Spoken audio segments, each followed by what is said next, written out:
edition of the Sports Report. And we are back. We got the full crew in the house. That is what it's all about. The Yankees, out of any team in the league, are the best equipped to handle a blow like this. I think there is a higher power at play here. He's due law of averages. That dude is the ultimate scrub. It's trash. Yeah. Every person you have in there is fucking trash. Next game, you're going to see a big performance. You can see it in the end of the game, and I'm just totally stoked and excited for this. We are back.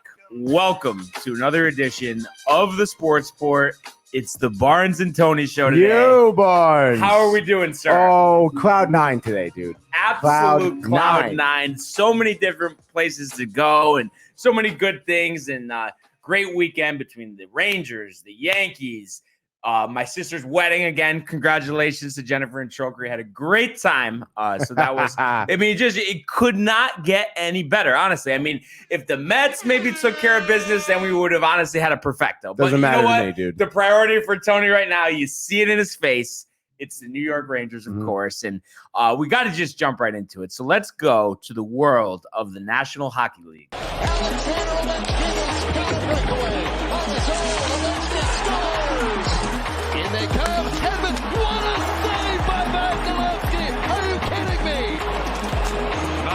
Frederick, did you get the license plate number on that truck? McDavid, beautiful move. You just knew that Connor McDavid was going to make a statement. What a goal. All right, Tony. The comeback is complete. The New York Rangers defeat the Pittsburgh Penguins 4-3, winning the series 4-3 in a home Game 7 at the Garden. Artemi Panarin with the game winner. I mean, poetic justice. I mean, what do you even say, Tony, at this point? It's actually pretty funny because yesterday, we actually had an event to film last night. Started at 6:30, right? So where was the event? It was Penfield Pavilion Beach. Okay. It was the Rip and Raise event hosted by Rip Roar, right? So dope spot. They had live music, drinks, Fire Engine Pizza was there. They had the truck out. Wow. Unlimited pizza. Oh. Bro. And before we get to the game, though, real quick, for some reason, the pizza out of that truck better than the pizza from the restaurant. Wow. I don't know what it is, dude. I don't know if maybe because they're like smaller pies or something. Just the way they cook them, the dough is really good. It's absolutely delicious. Every flavor you can think of. Buffalo chicken, obviously plain, pepperoni. There was a bacon and pickle pie. Wow. I know you might be like, what? But dude, no. The saltiness of the bacon, the sweetness of the pickle was like a bread and butter pickle. Right. So good. Wow. But anyway, obviously, we were in a get in, get out situation. Yep. So we ended up, listening to some of it on the radio. We wore our jerseys to the game. That's to the event, rather. Uh-huh. And it's funny because Mike, they're both my jerseys, right? So Mike was like, oh, do you pick me out a jersey? Like, just whatever you're feeling, right? Yeah. So I go up to my room and I see the Panarin jersey. I'm like, oh, give the Panarin jersey. Wow. Oh, my God. I can only imagine what he was saying about that. Oh, my God. So dude, I was like, told him, I was like, Mike, you did it. You did it, dude. You did it. Wait, so is he now a Rangers fan? Wasn't he saying something about this recently? So he, for those of you out there who don't know, Michael grew up a Devils fan. Marty Brodeur, the Devils in the early 2000s, in the late 90s, whatever. But he has like a personalized Devils jersey. It says Theo Phil on it, his own number, whatever. He is saying if he can't find that jersey, he's going to look in storage for it. Oh, right. And if he can't find it, he's going to be a Rangers fan. But obviously he's like, for now, he's for the Rangers. Yeah, absolutely, with the fellas. And I mean, I just feel like, especially after wearing the jersey, Panarin gets the game winner. How could he go back at this point? I mean, how could he? You cannot go back, dude. No, you can't. No. Yeah. But just an unbelievable game, Tony, and just the fact too that kind of the way this whole series has gone, it's just back and forth, and you felt pretty good that you got a goal out of Kreider in the first period to take the lead. And then, the Penguins answered back, a little over 10 minutes later on a power play with Heinen So we went to the second period, tied at 1 apiece. And of course, our number one nemesis this series, Jake Gensel, another power play goal, 8 goals this series for Gensel. Unbelievable. Has to be up there on the all-time leaders of most goals in a series in which the team lost, I would imagine. I don't have that in front of me, but he's been unbelievable. But Keandre Miller answers to make it 2 apiece. But really the killer and what you felt like in the moment when it happened was that Ivan Rodriguez shorthanded goal. Brutal. I mean, you can't let up a shorthanded goal. So to go into the third period down a goal, especially after one of those, those are the type of things that, end up, costing you a game. But luckily, Mika Zibanejad, third goal of this series in the third period to force the OT, a nice pass from Kopp, who got the assist. And, obviously a great third period in overtime by Igor Shesterkin. And then almost 5 minutes in, Artemi Panarin with the power play goal seals the deal, assisted by Fox and Zibanejad. The Rangers complete the comeback. I mean, really, what a game. And we mentioned before the show, nice to see the Garden rocking. I mean, the fans are really pumped up. Minimum ticket price was $500 last night. Oh, I don't blame it. But yeah, dude, the crowd, phenomenal job from the crowd at home. And it's funny, I don't know if you saw, but like the Jets were like Zach Wilson was there. Yes. The Mets were there. John Boy was there. Dave Rothenberg was there. A bunch of celebrities were there. It was dope to see like other New York teams supporting the Rangers, honestly. Yes. It's so cool. Zach Wilson was going nuts after the overtime winner. Yeah. But yeah, that was dope. And dude, yeah, like you said, the game was just off the rockers. And you got to obviously give it to the Penguins for their special teams. I mean, every goal is either off the power play or shorthanded. So they didn't have any like 5-on-5 goals at all. Definitely, obviously, some mistakes from the Rangers. One, being penalties going on the power play. With I think Panarin had like a ridiculous high sticking penalty where he just like it was so obvious. He threw the stick up, hit someone in the face. But yeah, then the shorthanded goal by Rodriguez, it was just a fumble of the puck at the blue line. Rodriguez had to take away, and you can't really blame Shesterkin for that. Or honestly, any of the other goals at that point, because obviously, power plays, you're a man down. You're not really giving Shesterkin much of an opportunity to even make the save. Right.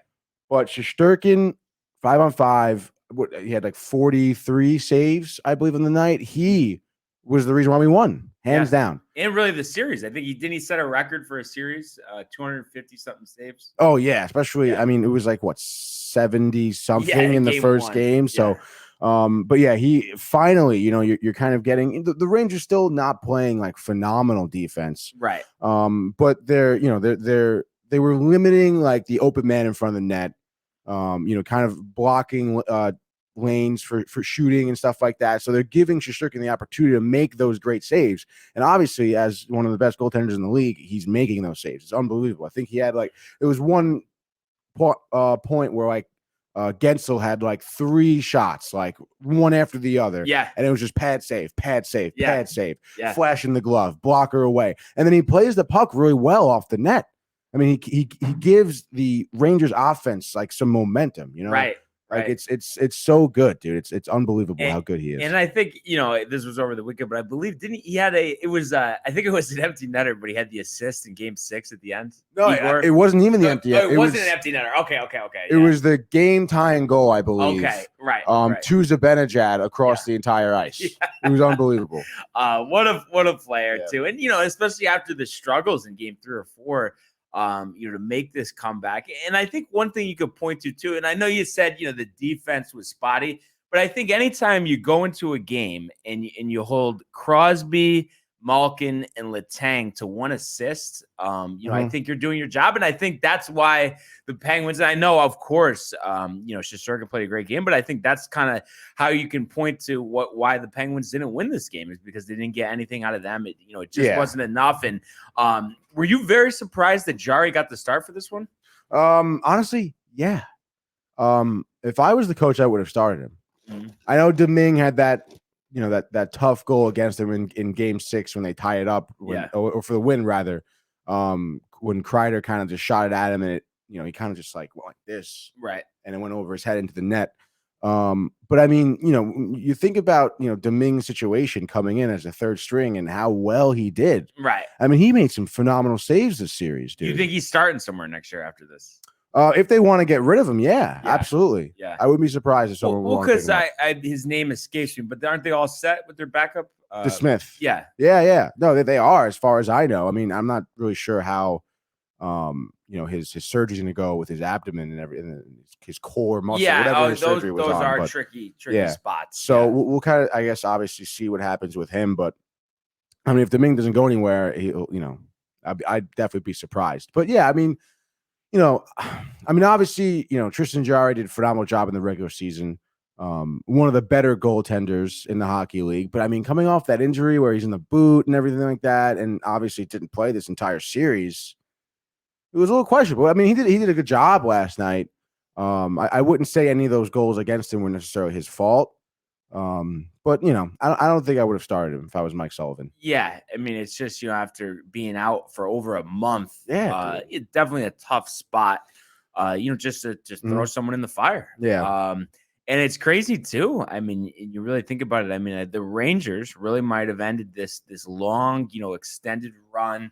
The core three there with Crosby, Malkin, and Letang, because there's a lot of rumors that Malkin and Letang will be gone, and it'll just be Crosby. I know Getzel's there, but he wasn't there from the start with those other guys. So this really might be the last time we see this group together. Yeah, it's pretty tough, dude. I mean, I know you were talking about how well they did against those top three guys, but I mean, Malkin, they played really well. Crosby, I don't think was like 100%, to be honest. Yeah, coming off missing picks, with a concussion too. I mean, he definitely was like feeling it a little bit. You can kind of in the way he was playing. He was even getting banged up too. Like they were hitting him pretty hard too, rightfully so.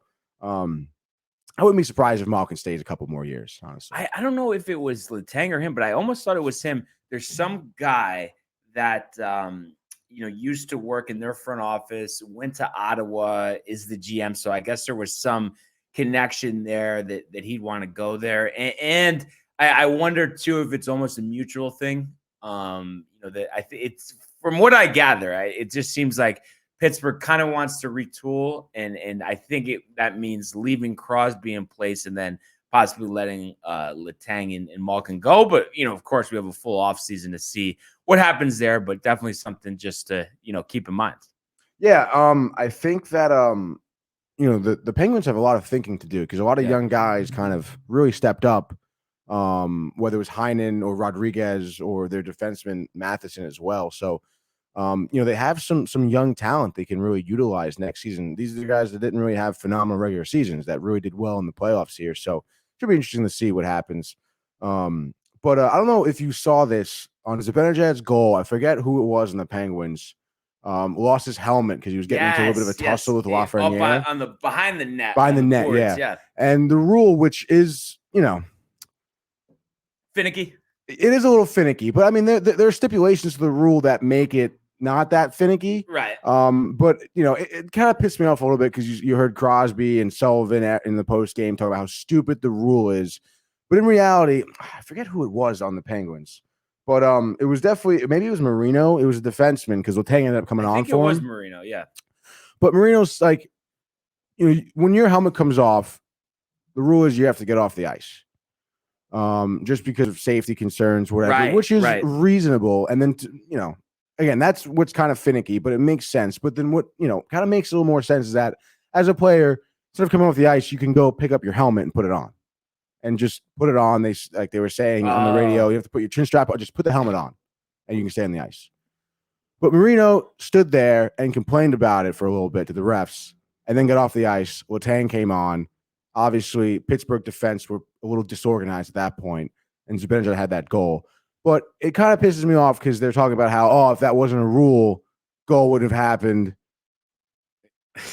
But it's like, it is a rule. Yeah, but it is a rule, and you had your defenseman cry about it on the ice instead of doing something about it right away. Right. He could have picked up his helmet and put it on and stayed there. Right. Or he could have gotten off the ice immediately, and they would have had more time to kind of, regroup, dude. Yeah.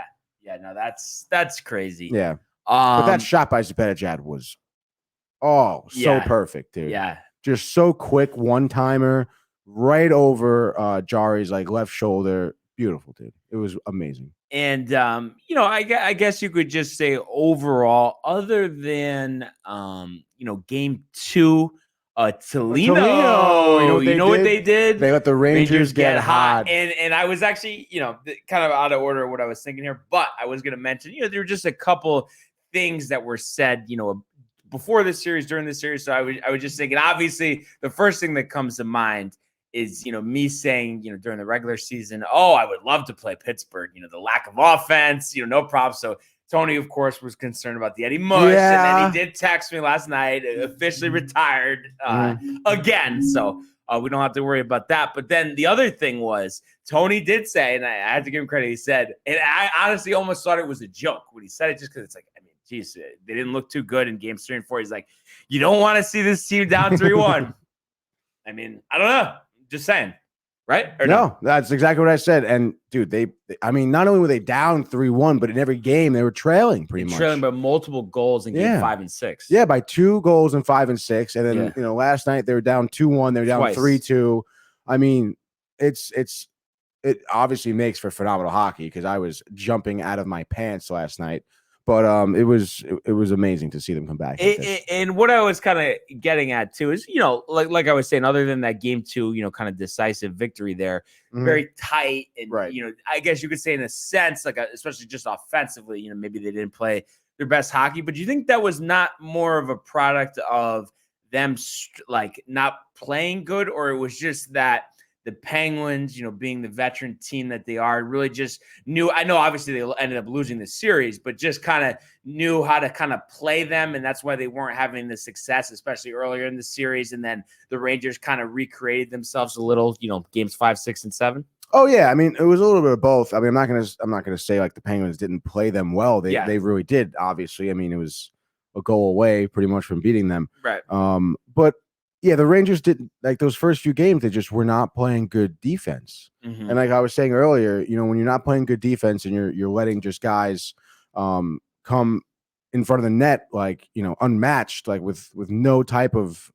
defense. I mean, you're not allowing Shesterkin to kind of play his game and come up with those big saves, because that's almost impossible. It's an impossible ask of him to have a guy just floating around the net with almost, no competition, and then expect Shesterkin just to be there and make those saves in close quarters like that, which they improved upon a little bit. And then, yeah, dude. So it was, definitely a little bit of both here. I mean, like I said, Pittsburgh, like you were saying, veteran team.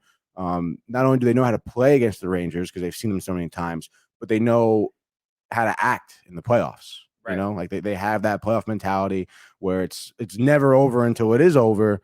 Because they came back, like game 2 was kind of a wash for them, right? Right. And then those games were struggling. It was the triple overtime game, the first one. They knew exactly, like, mentally how to play in the playoffs. So yeah.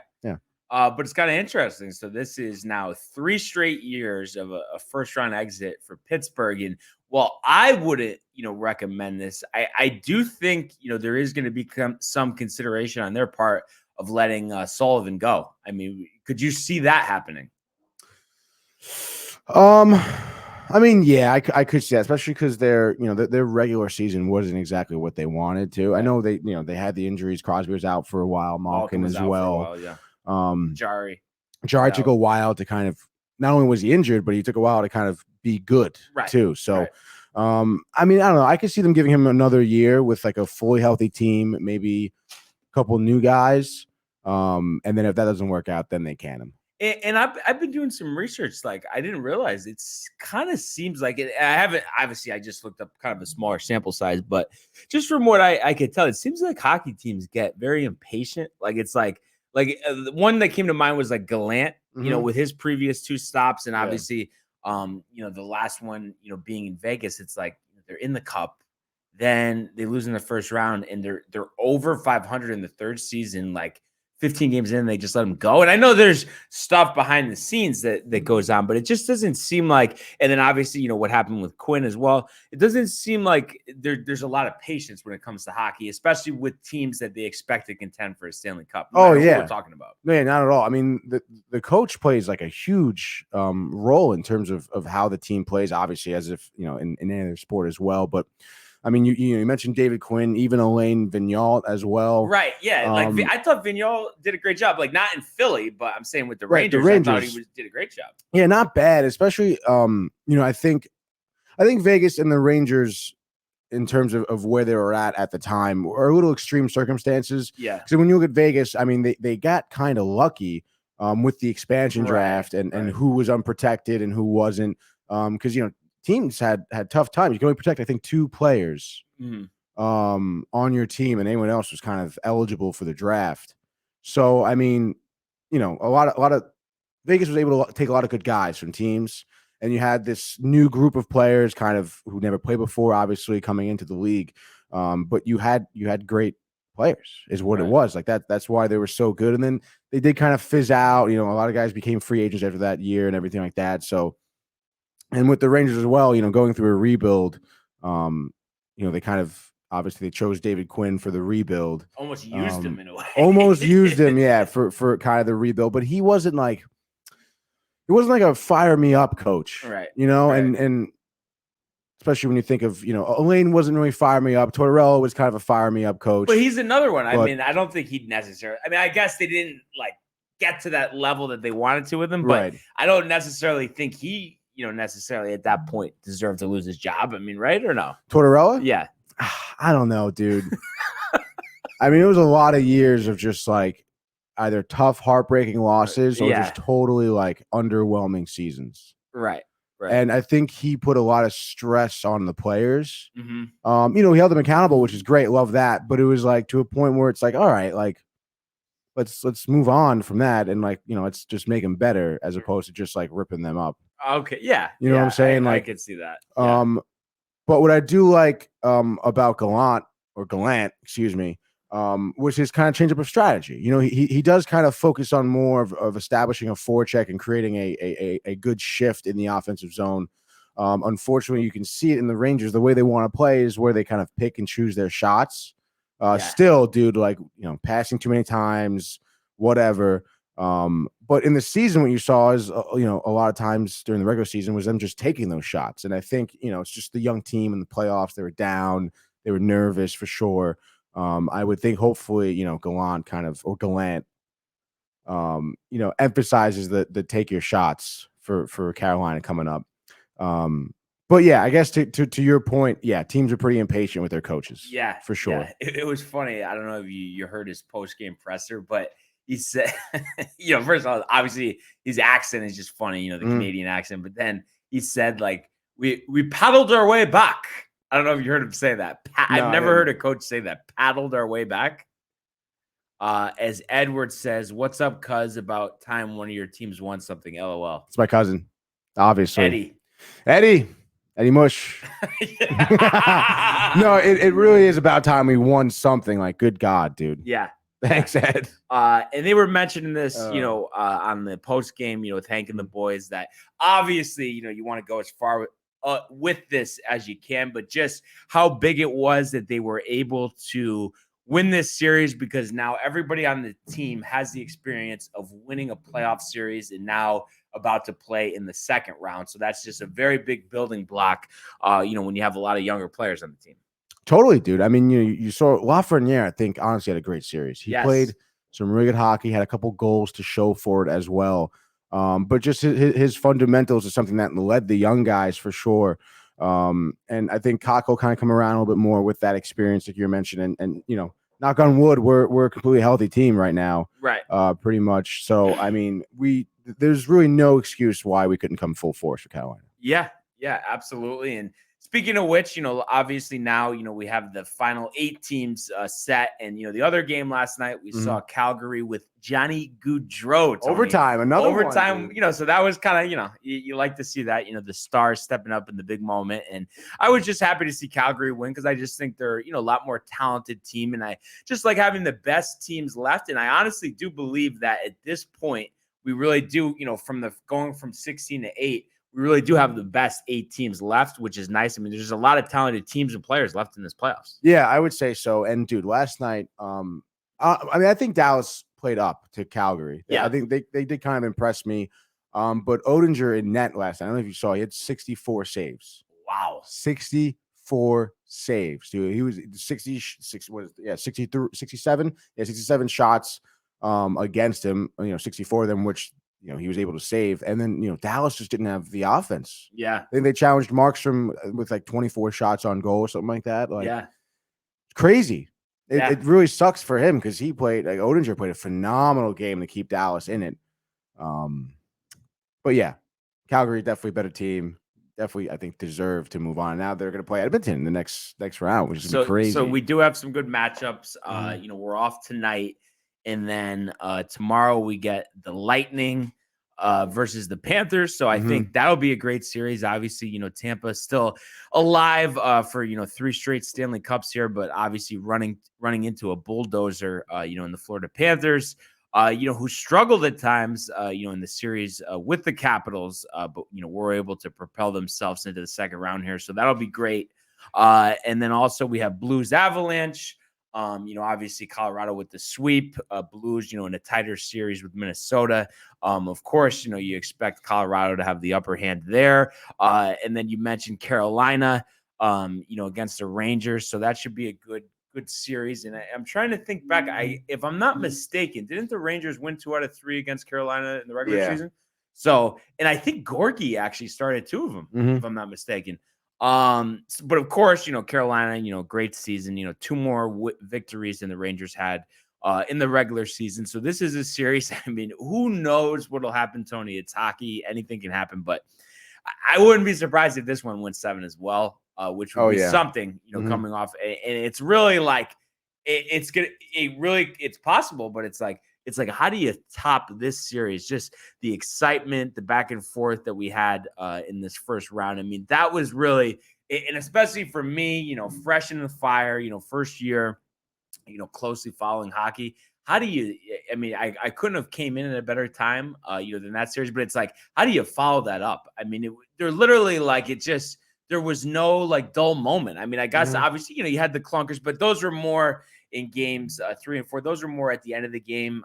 Pittsburgh kind of pulled away. So that should be a great series down there at PNC Arena. And I was texting Chokri yesterday, and he said he's going to try to go to game 1. And I was like, you might as well. Are you kidding me? And it's crazy, dude. Like for the price that we would pay for nosebleed at the Garden, he could probably sit like behind the glass. Honestly, though? Yeah. Like where we're sitting, where we sat is probably $60 for this game. We should go, dude. Oh, the flights are cheap too. On top of it, you can drive down there. Yeah. Bro. Well, I mean, I don't 12-hour drive. Yeah, the patience with me, the drive. I mean, if you time it right, I guess it's not bad. But I don't know, man. To me, these days, I think you guys are better at it than me. But like a 3-hour drive for me is kind of brutal. At this point. I don't know. I don't have the patience. Even if you have like some, we're all in the car together. Even if you're not even driving, like what? If I'm not driving, I need to be in the front. Otherwise, then it's a complete disaster. I'm gonna get sick for that long. Sick. Yeah. Really? I could do 45 minutes, but like a 12-hour in the back, forget about it. Why is the back a weird thing? You know what it is? I've honestly for the past 10 years, I feel like when I'm going places with people, I've probably driven 90% of the time. I don't know. I just need to be in front. People have car sickness in the back. It's not an abnormal thing, Tony. No, yeah, I guess it's not abnormal because Renee feels the same way. Yeah. But I've never encountered that until you and Renee. Right. Like but no, backseat car sickness. There's more of that out there. Yeah. I could tell you that. There's more of that out there. And then the last second round series we'll have, you mentioned it, Oilers and Flames, and that one will start in Canada, 9:30. So we'll have the doubleheader on ESPN, and like we alluded to, before the show, we're national broadcast out, from here on out.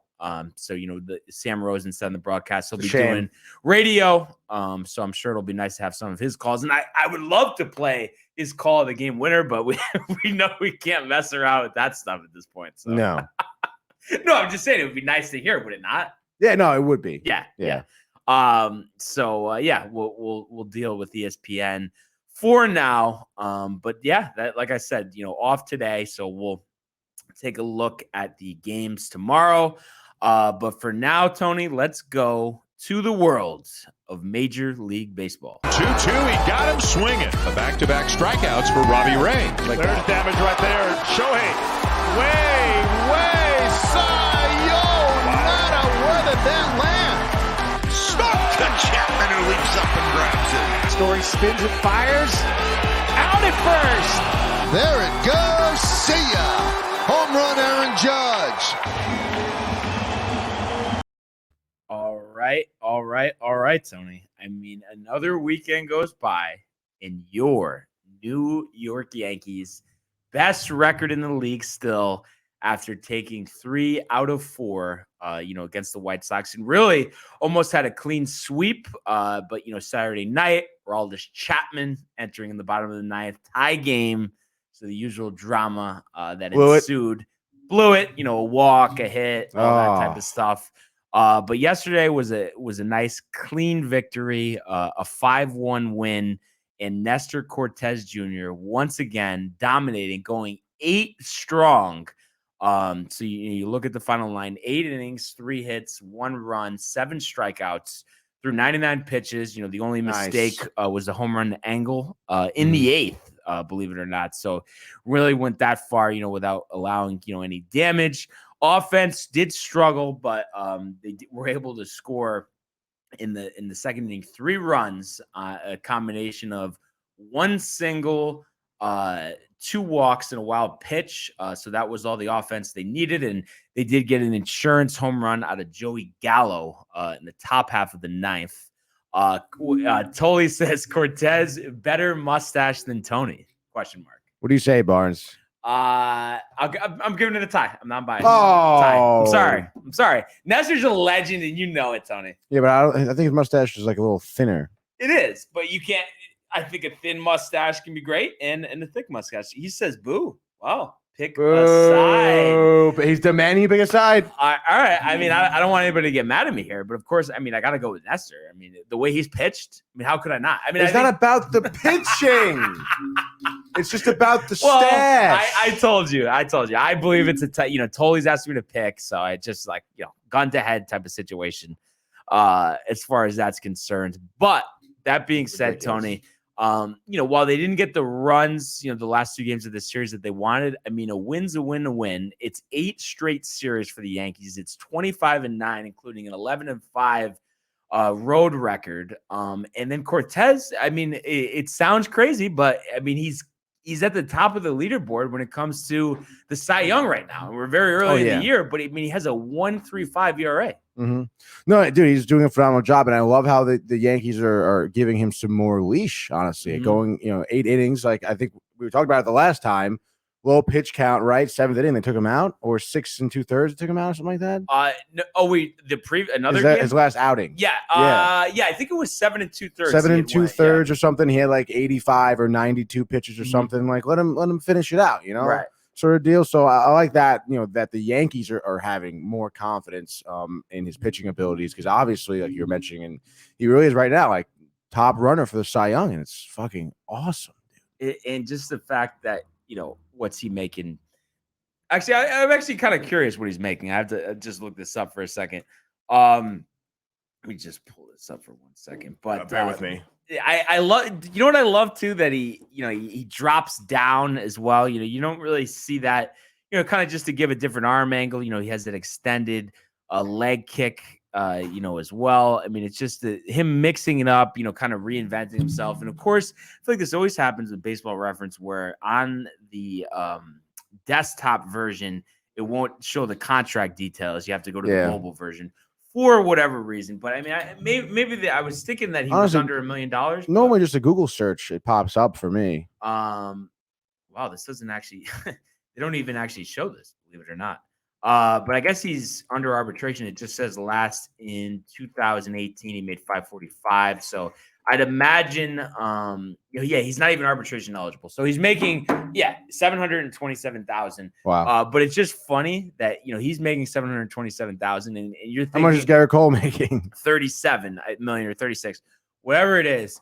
But it's like, if there was a win or go home game, I think they would most likely rather have Nestor out there, but they would go with Cole just because of the backlash and all that. But it's just crazy to think the difference in value there. Mm-hmm. And then the fact that Nestor's 27, he's not a free agent until 2026. I mean, talk about a diamond in the rough. The fact that they let him go, Tony, and then they bring him back. I mean, imagine if he was doing this for the Mariners, how much this would sting. Oh, the my fact God. that you got a second chance with him is unbelievable. Yeah, it is ridiculous. And finally, Yankees make a good decision here, and it kind of really plays out for him. But you were saying next year he's eligible for arbitration? Yeah. But Okay. I mean, I don't know. I just don't understand the arbitration process. So let's say he does win the Cy Young. Mm-hmm. I just feel like there's something, the way it's set up, like he'll only make like $5 million next year, even if he wins the Cy Young, wins 17 games, has an ERA under 2. I don't know how exactly that works, but you know what I'm saying? Like they don't just give you $20 million your first year of arbitration, right? No, I don't think so. I don't know how much he's like, but can he not ask for anything he wants in arbitration? Yeah, I guess there's just certain guidelines. Yeah. I don't know if maybe there's a cap like per year of arbitration. That's the only thing I could think of. But I know once you get to the last year, that's why Judge is trying for $21 million this year. So that's interesting. And then one other note from this game, it was so nice, after dropping that game on Saturday, dealing with the dramatics that are, Aroldis Chapman. They go with Clay Holmes in the ninth, not a safe situation. And obviously, Chapman pitching the night before. Right. Clean inning, 15 pitches, 9 strikes, a strikeout, only allowed 1 hit. So he closes the door. 0.49 earned run average this season. And I was texting my friend Mark, earlier. It is a shame that maybe we'll see them change something. I mean, I guess it depends how he pitches. And obviously, going into the outing, just last week, Chapman hadn't allowed a run, but he had given us a heart attack a couple of times already. Mm-hmm. That it's like, I feel like the reason that he's cemented as the closer is solely because of his ego. And it's just like Clay Holmes deserves to be the closer. Yeah. I mean, I think you're totally right on that one. I mean, we talked about it last week.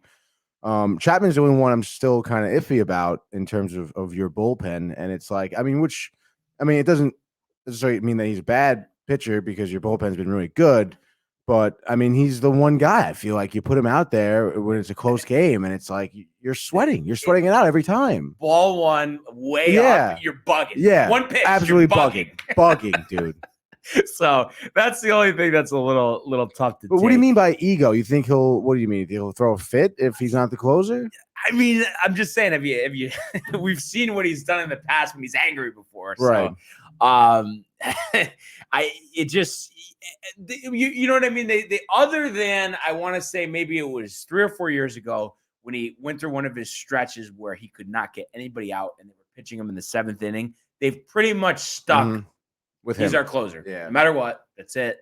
So that's what I'm saying. And I other than sure dollars, but if it's about results, I'm sure the Yankees, if Chapman was fine pitching the 7th, I'm sure the Yankees would throw him in the 7th. But I think there's something has been said there, if I had to guess, and I would think you would agree with me there.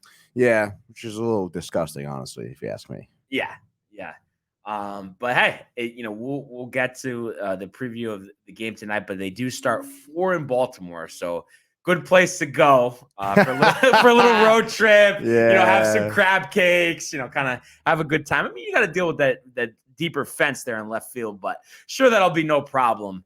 And it's just a great time to be a Yankee fan. I mean, there's no two ways about it, and it's like, it almost justifies what we had. I know it, like I said, I know it's early, but just the better sense and feel, that we all have for the team right now. It almost justifies what we had to go through last year and the little tweaks that were made in order to put us in this position. And it's all about just going full speed ahead at this point.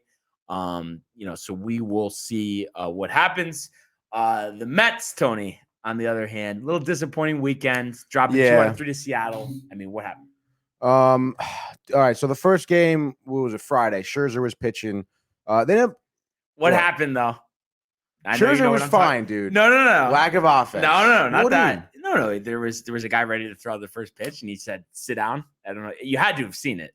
No, what? So this guy, I don't know what they were honoring him. I don't know what exactly the scenario was, but Scherzer, has his timed routine, before a game. And how like Cole was complaining about Billy Crystal, but instead of complaining, he told the guy to go back to the dugout, and he's going out to the mound. There's literally a video of it. Are you serious, dude?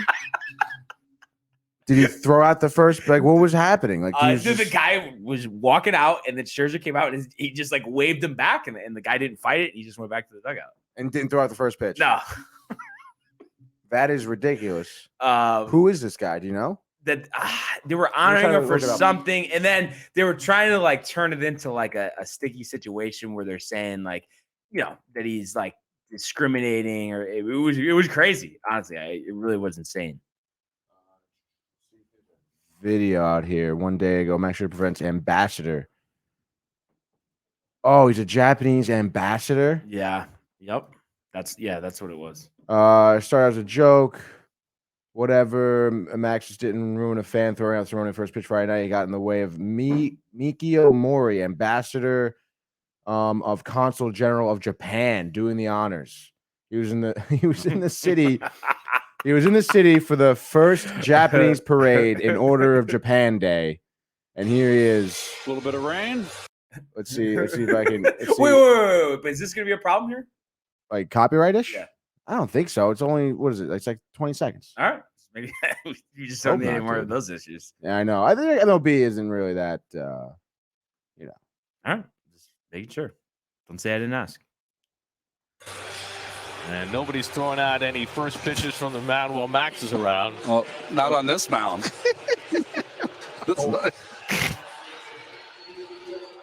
Oh my God, dude. He's just like sitting there. He doesn't even see anything. Just no. This guy, he's kind of hanging around. Yeah, that's not happening. Not tonight. Well, some other time. He's going to get the hook. Give me something, Tony. That is crazy, dude. That is the most Max Scherzer thing I've ever heard in my life. Tolino, someone call Bobby V to intervene. Oh my God. Get his diplomacy going. That's funny. Oh my God, that is ridiculous, dude. Yeah. Well, Max Scherzer had a good game. 7 innings, I think 1 earned run, 8 Ks, something like that. Not a bad outing, but I mean, there was just no offense from the Mets. I think we had like 4 hits, I think, and we were like 0 for 5 with runners in scoring position, left 7 men on base. There was just no. We lost 2. It was honestly like it was stupid. It was like Mets last season, no offense. Tomas Nido was behind the plate because now McCann's been out, which is a shame because I feel like McCann was kind of getting some hits in and stuff like that. But McCann got hit in his left hand. I forget what bone in his hand kind of got fractured, but he's gonna be out for a little bit now. So there's Nido and Merez. I can never pronounce this guy's name. Patrick. I know who you're talking about. Marisnik, something like that. I was thinking of Jake Marisnik. No, I know it's spelled a little different. Yeah, it's spelled a little differently. But anyway, so they lose 2-1 on Friday, kind of tough. They do take 1 on Saturday though, which is nice. They end up winning 5-4. And Seattle isn't like a bad team. JP Crawford's been doing really well. They have Frazier on the team. He's been doing pretty well as well. But Saturday, I want to say first inning, it was like Lindor RBI. And then I think second inning, Lindor again, sack fly, getting a couple of runs in the first couple innings. They're up 3-0, I think, by like the 6th, or maybe it was the 7th, where Seattle kind of opened it up. They scored. Let's see here. They scored 3 in the 7th. Hitting off of Bassett. Bassett ended up leaving. Not a bad line for Bassett. 5 2/3, 1 earned run, 8 Ks, 3 walks, even 5 hits. So maybe a little location issues. That's totally fine, but nothing crazy. Lugo ended up giving up 2 earned runs. Shreve as well. Shreve as well. He's got to have more E's in his name, dude. I mean, I think I've heard you say Shreve before. Yeah, I have. I've said Shreve. Ottavino came out looking actually pretty good. Ottavino's looking solid after a couple of not good outings on the mound. But then we had Diaz, which is probably the highlight of the entire game. 9th inning, 3 up, 3 down. We'll have to see that, dude. Yeah. That was nice. Diaz has been pumped up.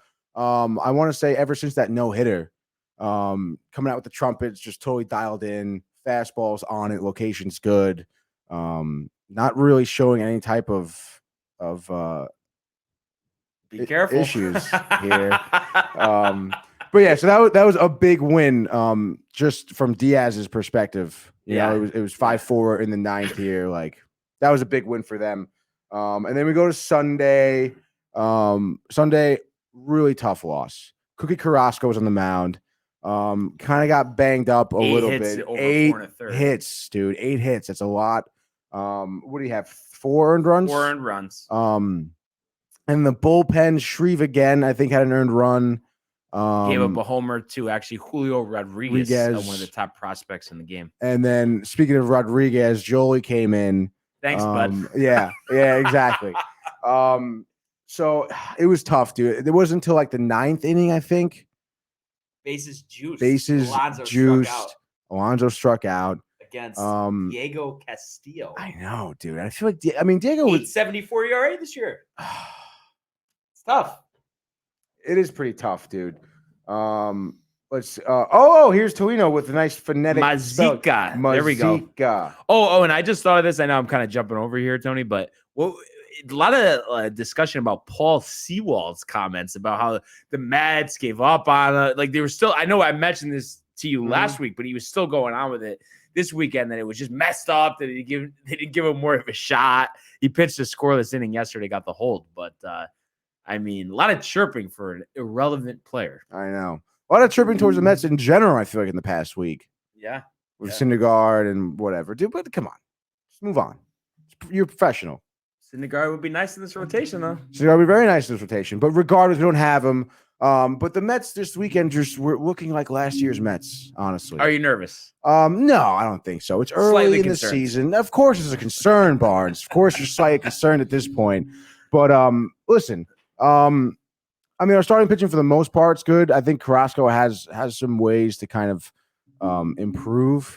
I mean, honestly, it would be really nice if his fastball was there. Yeah. Because you see it when, I talked about him kind of going to his off-speed pitches now and working on them, which is good. But when he starts getting hit like yesterday, he goes to his fastball. His location's not there. He's leaning it over the middle. And then because of that, it seems like he's just beating himself up on the mound sort of deal. And his location just suffers because of that. It's not good, dude. He needs to kind of strengthen up mentally and then get that fastball location down. And you know who would hammer that point home is Michael, who says, "Let's go." Obviously in reference to the Rangers, to the Yankees. But then when it comes to the Mets, just didn't quite cut it this weekend. But it's fine. Ample opportunity. 4-game series at home, starting tonight against the St. Louis Cardinals, who come in at 19 and 15, coming off a game where they shellacked actually one of the better pitchers in the league this year, Carlos Rodon, last night. And even Albert Pujols got up on the mound, and I believe he let up, I want to say, 3 runs in 1 inning, including a home run, but was able to get through it. I mean, did you see that? No, I did not. No. I mean, why not add it to the archives? And he joined like a list of, I think him and Babe Ruth are the only players to have, I think it's Pujols has 600 home runs. Yeah. Only 2 players to hit 600 home runs and pitch in the majors. Wow. Exclusive list. Very exclusive. And then Wainwright and Yachty had good games as well. So it's kind of like it's 2005 all over again. But, looking ahead and kind of parlaying into our pick segment and just 1 sec, I just wanted to give everybody an update. Wow, it's been a while, I feel. As, and we have that deadline of June 9th. Who is picking up the tab for Subway Series tickets? So obviously we're excited about that. But Tony picks up a game over the weekend. So right now he's at 11 and 9, and I'm at 12 and 8. So let's go. Very close in the standings. And I'm just kind of curious. We'll obviously lead with the Mets here. I don't know if this will be your pick or not, but just kind of what your thoughts are going into a 4-game set against the Cardinals. Going up against a pitcher who's been hot in Miles Mikolas, opposing him, the one, the only. Just say it, Tony. Trevor Williams, dude. Well, you know what, dude? I mean, I think this is like the second series they're playing. Obviously they won the first series against St. Louis. In St. Louis. In St. Louis, played really well. But Miles, talk about the mustache. And with Trevor Williams pitching, I'm sorry, dude. It's just like I was even on the fucking roster, Tony. Yeah. I mean, right? I mean, come on. Honestly, I don't know, dude. You're better off having me pitch. I mean, if you're asking if you're asking what my first pick is going to be, yeah, I'm going to pick the Cardinals tonight. Really? Yeah, dude. Wow. All right. And then actually, I was just taking a look here. 1, 2, 3, 4. Okay, so you want to go since hockey's off, we'll just go 4. Fire them off. Is that good? Yeah, sounds good. All right. So you're going Cardinals. What's the score here? It's a tough one. Yeah, you asked me to give a score too. Try to be non-biased here. Yeah. I'm giving the Cardinals. We'll say 6-3. 6-3. Okay. Goldschmidt and Arenado both go yard off. Yeah, Williams. Yeah, easily. First 3 innings. Trevor Williams out by the 4th. DFA'd after the game. Probably not. What do you think it is? Why it all? If you had to just give me something, why did they? They obviously had him on the team last year, right? I mean, maybe they see something I don't in terms of how he could improve and what he could do. But I mean, sure, if we pull up the numbers, there's not much there. No.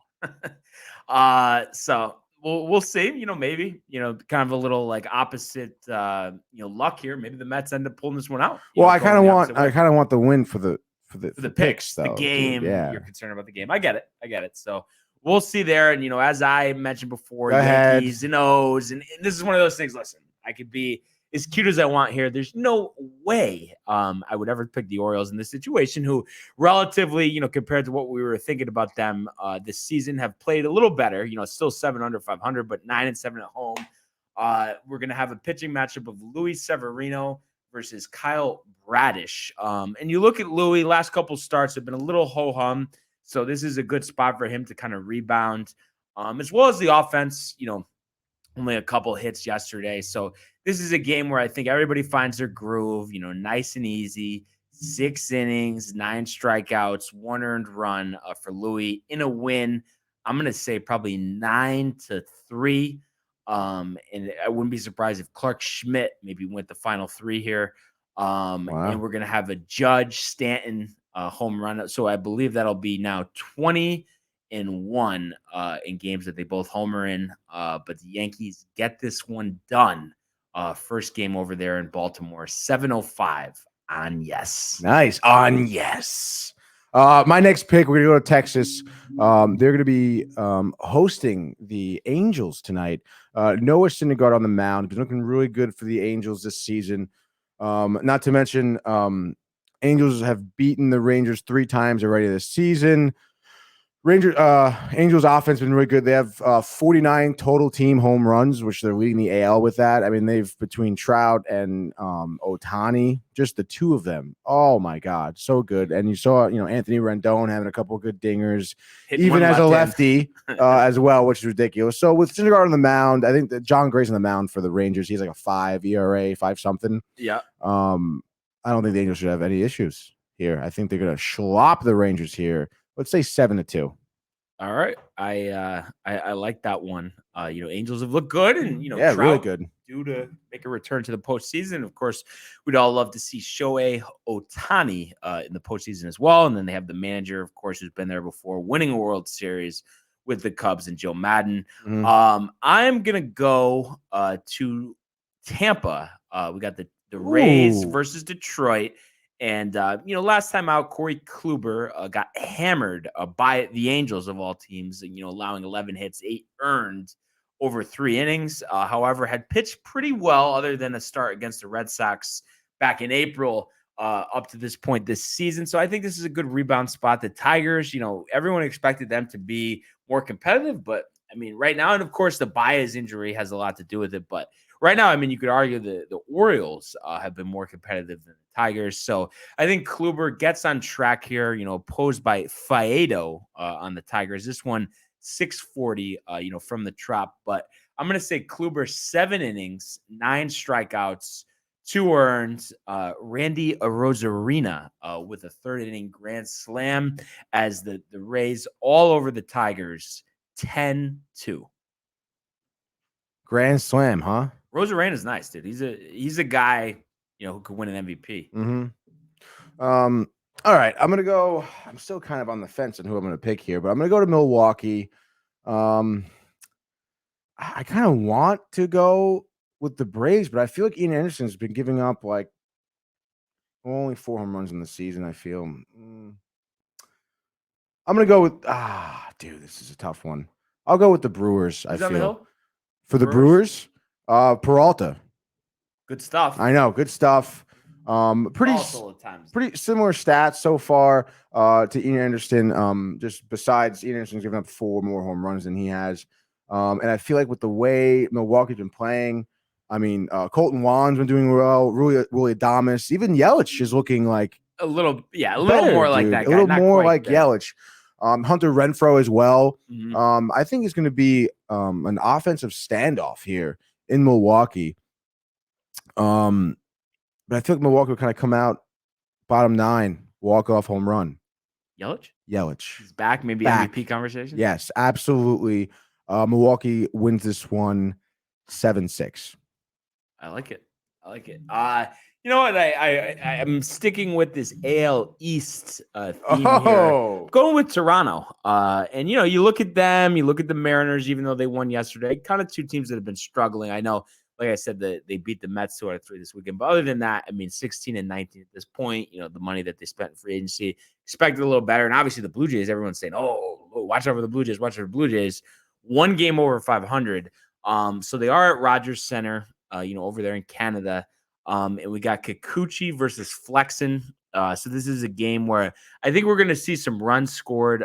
Ty France, another guy that's done well for the Mariners. But Vladdy is due to get going. Been a little bit of a rut recently. Overall numbers are okay, but I think this is a shootout. And you mentioned walk-off home runs. How about a walk-off grand slam for Vladdy?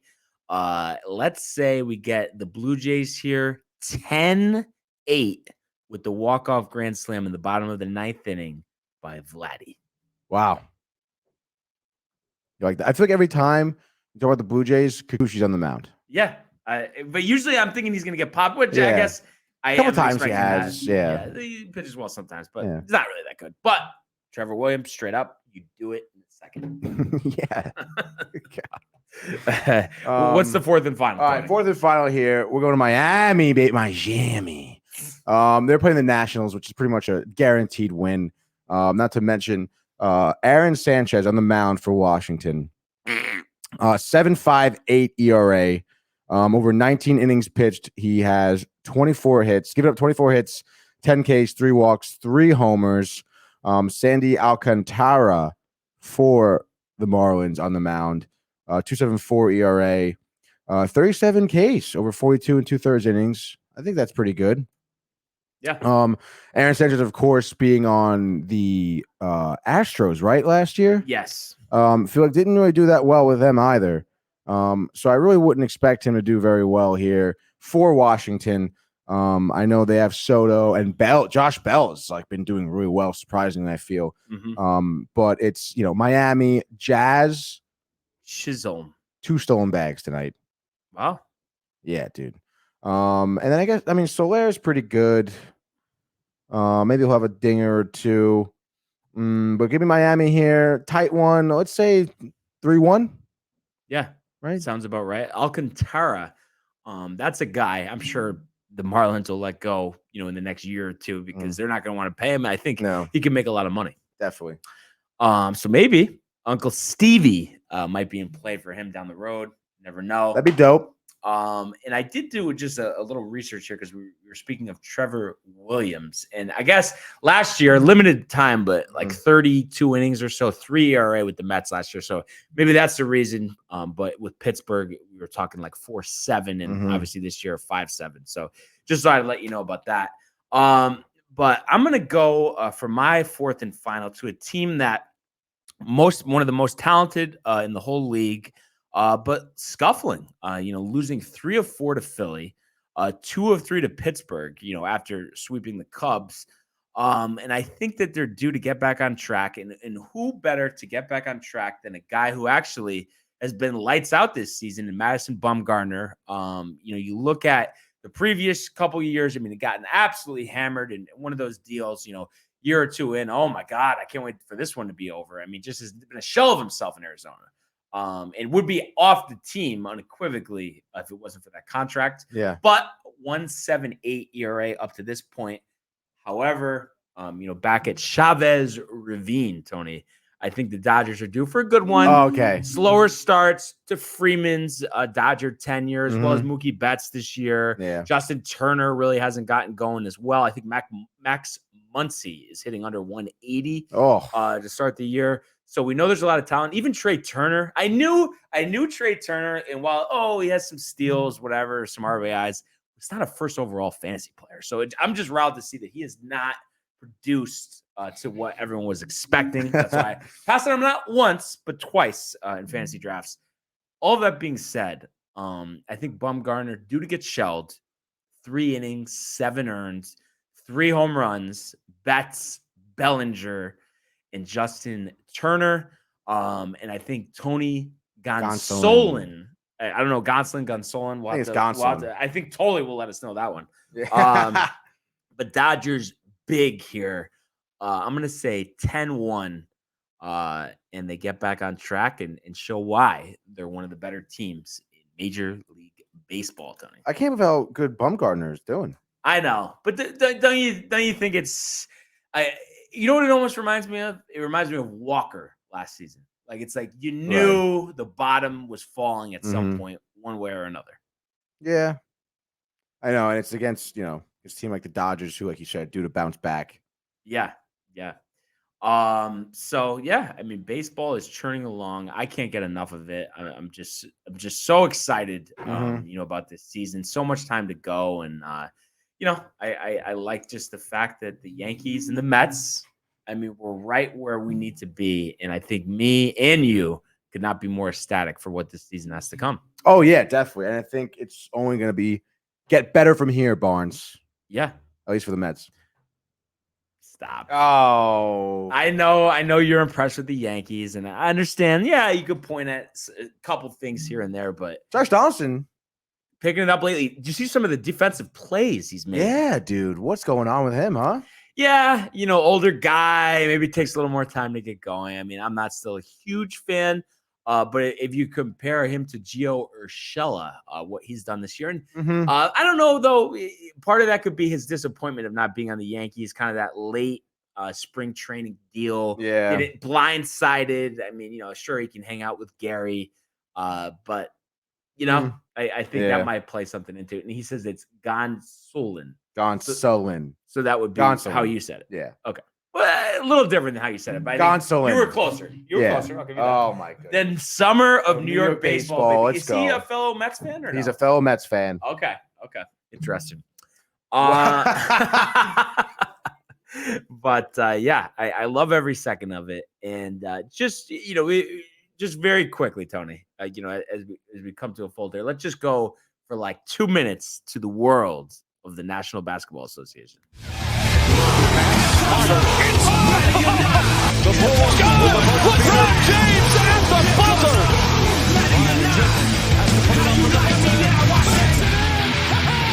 He banks in the three, and the Lakers win the game. All right, Tony. So, have to say, and I know you agree with me, but it's like the lack of juice in these NBA playoffs. Am I crazy? I mean, I feel like it's just not there. Yeah, I guess so. I mean, I don't know. I feel like it was never really there for me. I mean, I feel like this weekend there was a lot of juice though because of all the game sevens. But then they weren't great game sevens. That's the thing. The two yesterday. I mean, that Mavs game. I know that was ridiculous. And even the Celtics game too. They were pulling away. It was like 20. They were up like 24 or whatever. Yeah. I mean, I was happy to see it. I suppose. I mean, see kind of, Boston, I guess, winning game 7. My roommate Harrison's a big Celtics fan. So I was like, think of him while they were winning, whatever. But yeah, dude, total lack of just, I don't want to watch these games really. So, I mean, you think about the margin of victory in both of these games, over 50 points. Can't believe it. We saw the Celtics 109-81 So they advanced to take on the number 1 seed in the Miami Heat. They'll get underway tomorrow, 8:30 on ESPN. And then the Suns, 64 wins, best record in basketball, only the second team ever to win that many games and then not make it to a conference final. Who was the first? The Dallas Mavericks against the Golden State Warriors back in the day. We all know about that. So 123-90, Mavericks take it. Luka was absolutely on fire, in the form of 35 and 10. He says, no, the Boston-Milwaukee series was great. I mean, both series were good. Went to game 7s, but notice you said good, not great. Well, I'm not going to say great anyway, dude. I'm kidding, but I'm saying, listen, tell me I'm wrong, Tony, but we saw, we're going cross sport here, but a great series in the form of the Rangers and the Penguins. And it's like, to finish a great series, it can't be a 30-point victory. No. Sorry. That's just not how it works. It was disappointing. Giannis had such a good series, 25 and 20 to go along with 9 assists yesterday, but just not enough. And then it's just funny. Chris Paul, here we go again. He makes the finals last year, says he's addicted to the feeling and plans to be back. And then he's out in the second round with the best record. I know, that's ridiculous. They had the Suns didn't have any points. They had 27 at half. I think Booker had 15, I think. Booker and Ayton, 0 field goals in the first half. Oh, my God. And then Chris Paul had 10 points. Embarrassing. It really is ridiculous, dude. What the hell happened? Yeah, and a lot of talk about, Paul being an older player, but that's no excuse for Booker and Ayton just kind of wearing down. But maybe they looked at this series and thought they had it, just thought, oh, well, Luka can't do it all himself. We're good. But he had help. Right. Brunson, Dinwiddie. So Dallas moves on, and it's great to see because Luka, one of the better players in the league, if not the best. Just his ability to just go off at any time. So I think that's going to be a great series between the Mavericks and the Warriors. So that'll get underway at 9:00 on TNT, game 1 of the Western Conference Finals. So now that we have a Final Four, Tony, just to kind of wrap this up, so we got Mavericks, Warriors, we got Heat, Celtics. Who do you think is playing in the NBA Finals? Heat, Warriors. You had to do it to me. I agreed with the Heat. Agreed with you there. But you don't think, just come on. It's like one of those destiny things, and we have the sound bite, that it's just meant to be first NBA Finals, transcending player. No? I don't think so, dude. What's the reason? I don't think you're going to get a Golden State team that performed like the Suns did in that game 7. Where they'll have no points. I think there's going to be so much more competition for Luka. I don't know, dude. I think it's going to be a way tougher battle. And looking at how Dallas played, I don't know. I feel like Dinwiddie, did he go off at all in any other game, really? I'll have to get back to you. Yeah, I don't think so, dude. We'll dive into the numbers. Maybe they'll be able to win a few games for sure, but I don't think when push comes to shove, if it is another game 7, I think Golden State has in the bag. All I have to say is this is the Chase Center, Tony, not Oracle Arena. So, we haven't seen anything yet at this building. So keep that in mind. But I'm going to say Mavs in 7. And I'm going to say Heat in 5. Mm-hmm. Do you think which series do you think goes longer? I would definitely say Golden State's and Dallas. Yeah. So, hey, you might be a little interested, no? Oh yeah, definitely. On the off Rangers nights. No, yeah, for sure. It's just pretty tough too because I would rather watch the other hockey games. So, but yeah, especially if I'm hanging out with Mike, we're here, he'll probably have it on TV. So yeah, I'll be definitely interested. Let's say Colorado gets up 3-0 in the series against the Blues. It's game 5 between the Mavs and the Warriors. All tied up at 2. Which one would you rather watch? No. Yes. Oh, because against St. Louis too. I'm interested in St. Louis. Yeah, but 3-0 doesn't matter. Wow. So it's game 4. They're up 3-0 in the series. Yeah. Yeah. I watched that game. Well, all right. I got to give it to you, Tony. Honesty is always your best. If it's But- like, third period, Colorado's up like 6-1, maybe I'll tune into the NBA game. Yeah. I just can't wait for this Rangers series, though. So excited. It's going to be so much fun. We actually have to go to Colony. Yes. I would say visit. so. We got when. So yeah, maybe we. I don't know what your guys' schedule is for Wednesday, but maybe we could work something out for game 1. That would be dope. Yeah. Yeah. So we will see. But yeah, I mean, other than that, Tony, anything else you'd like to add as we come to a close here? I don't think so. So you think it's going to be Heat Dallas? Heat Dallas, which is actually they've actually played in the finals twice. If you think about it, because 05. Right. I remember that. And then Heat Dallas was 2011. Jason Terry, Jason Kidd. Wow. So they've had some history together. That's interesting. That's cool. But I don't know, man. We'll see. I know how because you don't want Golden State in the finals. It just You generally believe Dallas can pull it off. I just think I've seen these runs before, Tony, and I just am sensing a run, and kind of like how Giannis last year, he hadn't done anything in the playoffs, and neither had Luka. I don't even know if Luka had been out of the first round before this season. I don't think so. So to play in a couple game 7s, to step up in the big moment. I mean, why not? Why stop here? Have you seen Klay Thompson though? Yeah. You're not impressed? No. Why not? He's definitely had some clunkers. I mean, not to say maybe he's had some good games, but I don't know. I just think that you know what it is too? The Warriors are just so live and die by the 3. If the 3 ball isn't falling, they usually don't win. You see Curry 5 of 17, Clay 6 of 19. I mean, they don't usually win those games. Yeah, I guess so. We'll see, I guess. And then Warriors or Heat for you, champions. I would probably go. That's tough, dude. I know what you're gonna say. I'll go with the Heat. Why not? You didn't want to do it. Nah, I'll go with the Heat. Dallas winning 2nd title, franchise history. Cuban hammered at the parade. Love Mark Cuban. Great guy. Yeah, he is really a great guy. But other than that, I mean, what a weekend. What a week ahead, Tony. Got a couple days off here to get ready for game 1. Yeah, PNC Arena. We're going to check flights after the game. Here we are talking Colony. Let's talk PNC Arena. Got a place to stay? Yeah, we do. They just bought a new house down there, so plenty of guest spots available. Oh my God, that's funny. But yeah, of course, we appreciate everyone for tuning in today and to continue to comment, like, and subscribe. Obviously, checking out all of our archives on the YouTube page, Tony the Costume, the whole 9 yards, as well as some merch at downtimetv.com. Enjoy the day, enjoy the games, and we will see you mañana. Hey guys, Tony here from Downtime TV checking in. I want to thank all our fans out there who's been liking, subscribing, sharing our content. You guys are the best. You guys are our bloodline. You make us love what we do. Thanks again.